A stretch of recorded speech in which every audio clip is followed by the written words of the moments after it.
Ministry of Home Affairs asks states and union territories to ensure migrant workers do not have to walk back home and take the journey only in buses and Shramik special trains being run by the government.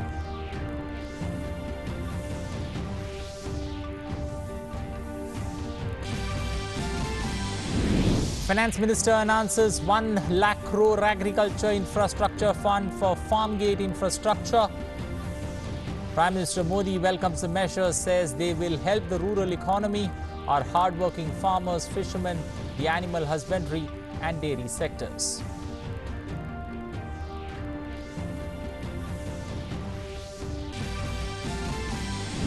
₹20,000 crore pumped in for fishermen through the Pradhan Mantri Matsya Sampada Yojana.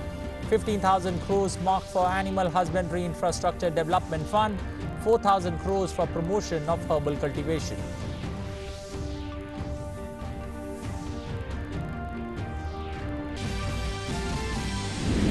United States President Donald Trump announces that the US stands with India and Prime Minister Narendra Modi, and we will be the invisible enemy together, says cooperating with India on vaccine development.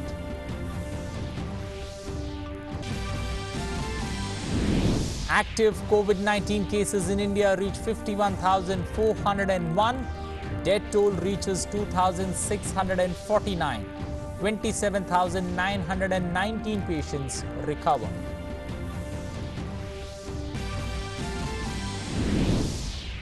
Global tally of confirmed COVID-19 cases goes over 45,34,000 with over 3 lakh deaths reported. Cases in Russia crossed the 2,60,000 mark, next to United States, which is the highest COVID positive cases of 14,40,000. Good morning. Welcome to English News. I am Anil Thomas. Now for the stories in detail. Union Ministry of Home Affairs has written to all states and union territories to help the faster movement of stranded migrant workers to their native places through buses and Shramik special trains being run by the government specifically for this purpose. Highlighting the situation wherein migrant workers are walking on the roads and on railway tracks, MHA said that in such conditions, migrant workers should be appropriately counseled, taken to nearby shelters and provided with food, water, etc. till they are able to board the Shramik special trains or buses to their native places. States and union territories have been asked to ensure that these migrant laborers do not have to walk back home. The Ministry of Railways is running more than 100 Shramik special trains per day, and it is ready to arrange additional trains as per the requirement. People need to be made aware of these arrangements and counseled by the states and union territory governments to not travel on foot when they can travel in buses and trains being specifically run by the government to help them reach their destination. The Indian Railways has operated Shramik special trains since May 1st. Till now, more than 12 lakh migrant laborers are back in their hometowns as part of this special mission of Indian Railways. Beginning on the 1st of May, 4 Shramik special trains were started, and by 14th of May, 145 such trains are running across the length and breadth of the nation. That represents a 35-fold increase in the number of trains from just 4 to 145 in just 2 weeks. The maximum number, or 75% of the trains, are headed for Uttar Pradesh and Bihar.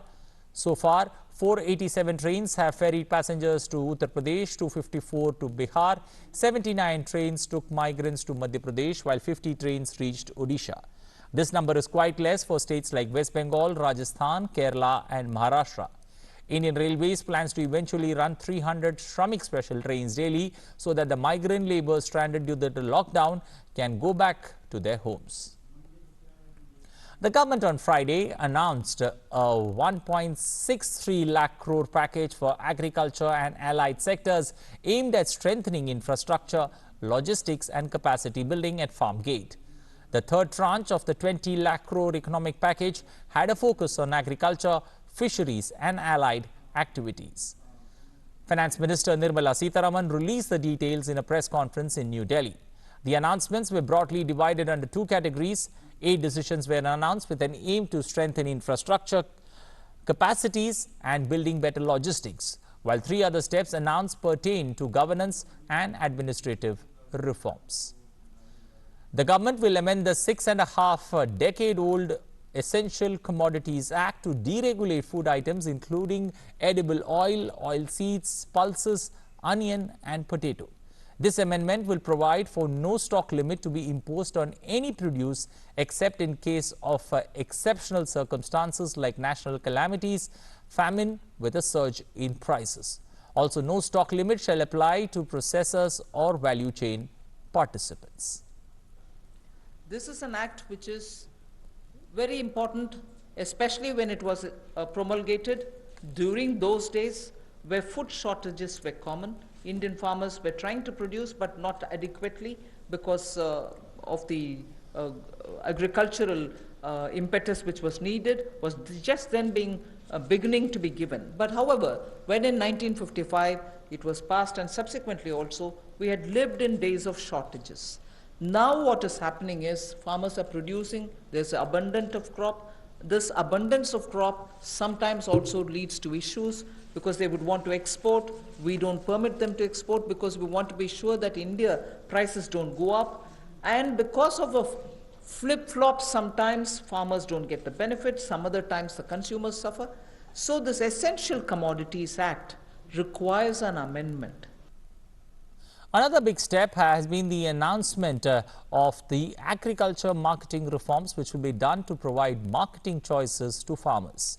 Also, a legal framework will be created to enable farmers for engaging with processors, aggregators, large retailers, exporters in a fair and transparent manner. Apart from these administrative reforms, the government has also announced many decisions to give necessary fillip to the agriculture sector. One of the most important decisions is the decision to immediately create a 1 lakh crore agri-infrastructure fund for farm gate infrastructure for farmers. We provide 1 lakh crore for aggregators, FPOs, primary agriculture cooperative societies, farmer producer organizations which I mentioned, FPOs, all for strengthening the farm gate infrastructure. Farm gate infrastructure are cold chains, post-harvest management infrastructure, storage centers, yards from where they have to do it. So this fund for 1 lakh crore is being created. Here private entrepreneurs, agricultural entrepreneurs, startups, all of whom are now looking at facilitating by procuring from the farmers and reaching out with value addition to the global markets, don't have the infrastructure. So this fund for 1 lakh crore will immediately address that issue, and that fund will be created at the earliest. Also, to address the need of giving support to farmers in transporting and storing the produce, Operation Greens will be extended from tomato, onion and potato to all fruits and vegetables. Many of the supply chains have been disrupted for the farmers, particularly during the lockdown. Operation Greens is a scheme which is running at the moment to take care of tomatoes, onions and potatoes which are being cultivated, which come to feed the cities, and they've had very serious implication because they are perishable and they had to have distress sales. So farm level support needs to be given, otherwise such distress cannot be prevented. So the scheme features are such that they get 50% subsidy on transportation. They get also 50% subsidy for storage. This is a pilot which we extend for the next 6 months. Finance Minister also announced many other measures, including a 15,000 crore animal husbandry infrastructure development fund, which will be set up to support the investment in dairy processing. 10,000 crore scheme for the formalization of the micro food enterprises, funds to ensure 100% vaccination of all livestock against foot and mouth diseases, 20,000 crore provision for fishermen through the Pradhan Mantri Matsya Sampada Yojana, 4,000 crores for promoting herbal cultivation, 500 crores for the welfare of beekeepers were also announced. Well, after the announcement of the provision of 1 lakh crore rupees to the agriculture sector, CII National Agriculture Council President Salil Singhal said that I welcome the announcement by the Finance Minister. This announcement will change the agriculture sector significantly and farmers will get good price for their products, which will increase their income. CII heartily welcomes the announcements made by the Honorable Finance Minister today. The rupees 1 lakh crore for building the post-harvest infrastructure will dramatically impact the supply chain for the agricultural sector and make it far more efficient and competitive. The announcements of major changes in the Essential Commodities Act, this will definitely help the farmers to get the best prices for his agricultural produce on the one hand and improve the competitiveness of agriculture.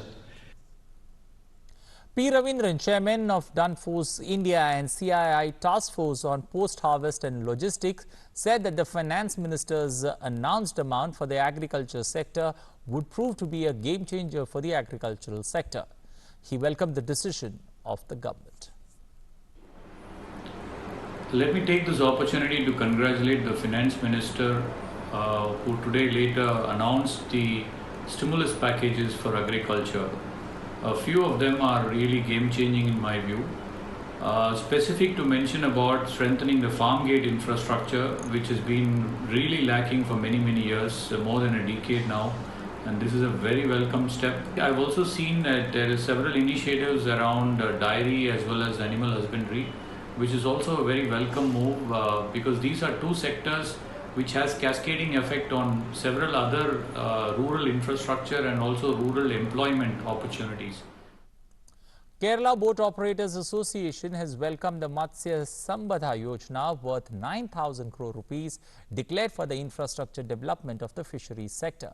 It has also welcomed the insurance assistance being mooted for fishing boats and termed these steps to be beneficial in strengthening and revitalizing the fisheries sector in our country. We welcome the 9,000 crore package declared for infrastructure development of the fisheries sector. The major hurdle had been the lack of infrastructure for preservation and hence the underpricing of our fish catches. This will be mitigated to a large extent by this step. We also welcome the insurance assistance being mooted for fishing boats. All these steps will definitely strengthen and revitalize the fisheries sector in our country. The second phase of Vande Bharat mission to bring back stranded Indians will begin today. Air India and its subsidiary Air India Express will expand their operations under the Vande Bharat air repatriation operations and are likely to operate flights to 32 countries from today. In the phase 2, both the airlines will start operating flights to 32 countries to repatriate more Indian citizens. Under phase 2 operation of Vande Bharat mission, Air India has opened bookings on select repatriation flights from India on the 14th of May at 1700 hours on the website to United States of America, United Kingdom, Australia, Frankfurt, Paris and Singapore under the second phase. During this phase 2, about 30,000 Indians will be returning to India, which is almost double of the 14,800 Indians, which was the target for the first phase. At present, 2 airlines are flying back Indian citizens from 12 countries under phase 1 of the Vande Bharat mission. Meanwhile, under Samudra Setu operation, INS Jalashwa of the Indian Navy has left Malé on Friday for Kochi with 588 Indian nationals. It is expected to reach Kochi by Sunday morning. The ship is making its second trip back home from Maldives as part of the Samudra Setu mission for evacuation of Indian nationals from foreign countries. The ship had earlier brought back 698 Indian nationals to Kochi last Sunday. Another ship, INS Magar, had reached Kochi with 202 Indian nationals. Indian High Commission thanks the Maldives government for its assistance in the evacuation. In other news coming in Uttar Pradesh, at least 24 people were killed and another 38 seriously injured in a tragic accident after a truck they were traveling collided with a bus standing near a dhaba at the national highway in Oriya today. The incident took place early in the morning at around 3:30 a.m. These people were migrant laborers traveling back home to their home states from Rajasthan, while most of them were from Bihar, Jharkhand and West Bengal. The injured have been shifted to nearby hospitals. Police and Health Department are carrying out rescue operation. Oriya Chief Medical Officer Archana Srivastav said that 24 people were brought dead, while among the injured, 15 people were in critical condition and they have been referred to the Sci-Fi PGI. 20 लोग तो broad dead आए हैं और 15 लोग refer हुए हैं और 22 लोग एडमिट हैं। ये राजस्थान से जा रहे थे, बिहार झारखंड की तरफ जा रहे थे। And for more on this story, we are joined by our correspondent Ashutosh Shukla on the phone line. Ashutosh, good morning. A tragic accident there. Give us a sense of have the people that have been shifted to the Sci-Fi PGI, has that happened? And is there an increase in the number of casualties? Thomas, ये पूरे इस corona महामारी के संक्रमण काल के दौरान सबसे दुखद घटना है, जिसमें कि ये श्रमिक जो है वापस आ रहे थे। एक ढाबे के पास एक ट्राले में खड़े हुए थे, जिसमें पीछे से आकर के टक्कर मारी। आटे की बोरियां थी जिनके नीचे दब करके इन सबकी मौत हुई है। लेकिन इसके अलावा जिन लोगों को रेस्क्यू किया गया है, वहाँ रेस्क्यू काम पूरा हो चुका है, उसमें से निकाले जा चुके हैं। देर रात लगभग 3:30 बजे की यह घटना है। निकाले जा चुके हैं। उन लोगों को सफाई के पीजीआई हॉस्पिटल में भर्ती कराया गया। 15 लोग करीब हैं जो चोटिल हुए हैं। लेकिन इसके अलावा 23 से 24 लोग जो है वो मारे गए हैं। उनका पोस्टमार्टम और उनके घर पर भिजवाने का काम जो है वहाँ के जो लोकल अधिकारी हैं वो लगे हुए हैं, उनके परिवार के भी लोग हैं। और इसके अलावा मैं आपको बता दूं थॉमस की उत्तर प्रदेश से केवल 2 या 3 लोग उस ट्राले में सवार थे। ज्यादातर लोग बिहार, झारखंड और वेस्ट बंगाल के थे। जी Thomas. Okay, we'll leave it there. Thank you and appreciate you joining us with those inputs there on that particular story. Well, moving on ahead, the global COVID-19 death toll has surpassed the 3 lakh mark, while the number of cases from across the world crossed the 45 lakh figure. As per the latest data, the global death toll stood at 3,07,486. United States of America currently accounted for the highest number of COVID-19 deaths in the world at 87,530, followed by United Kingdom in the second place. The other countries with over 20,000 deaths are Italy, France and Spain. US President Donald Trump has made a major announcement to donate ventilators to India. The announcement came moments after he underscored the close ties between the two countries and praised Prime Minister Narendra Modi, calling him his good friend. Trump took to Twitter to make the announcement. However, White House hasn't revealed any details on it yet. He also said that the US and India are cooperating to develop a vaccine for COVID-19. Trump recognized Indian Americans as great scientists and researchers who are contributing in the development of the COVID-19 vaccine. Trump also said that the US government is working with other countries to develop a COVID-19 vaccine at an accelerated pace while preparing it to distribute once it is ready. Trump hopes that a COVID-19 vaccine would be available by the end of this year, and he also said that US is looking at making the COVID-19 vaccine available free of cost. The Director General of the World Health Organization, Tedros, has said that the scientists and researchers are working at breakneck speed to find solutions for COVID-19, while the pandemic can only be beaten with equitable distribution of medicines and vaccines. He said that traditional market models will not deliver at the scale needed to cover the entire globe, while the risk would still remain without global solidarity to overcome the virus.